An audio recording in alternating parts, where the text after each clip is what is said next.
Spoilers for Superman, so click off this video if you haven't seen the film yet. Okay, so you're probably not here if you haven't seen my last video, but just in case you stumbled on this, in my last video I presented evidence that Henry Cavill was playing Ultraman in the new Superman movie.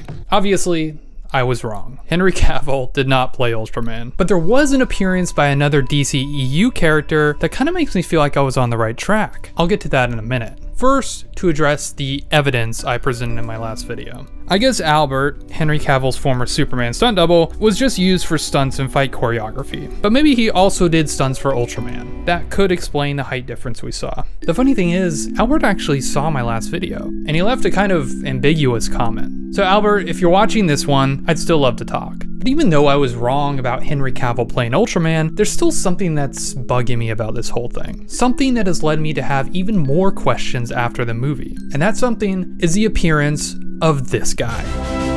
This guy sucks. Excuse me?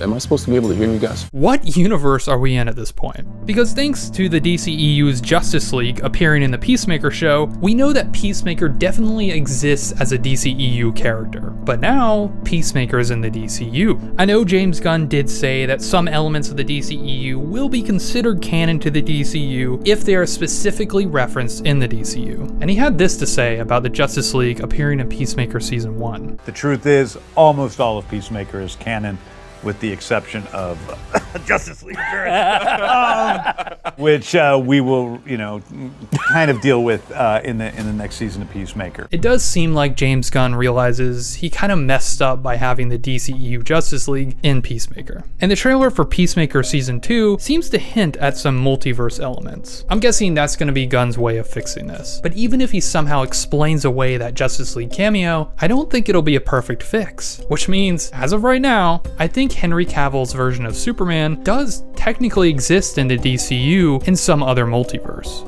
At this point, it's almost like Peacemaker is a DCU's version of an anchor beam, kind of like Deadpool is for the MCU. That theory is pretty far-fetched. But either way, you're watching this video to see me own up to the fact that I was wrong about Henry Cavill playing Ultraman. And I'll admit it, I was wrong. And after seeing the film, I honestly don't think it would have worked to include Henry Cavill. But James Gunn's insistence on including John Cena's Peacemaker now opens up a plot hole that I think leads to more confusion and questions. What do you think about all this? Was it a mistake to bring Peacemaker over from the DCEU? Or is this James Gunn's way of saying that the DCEU isn't completely irrelevant?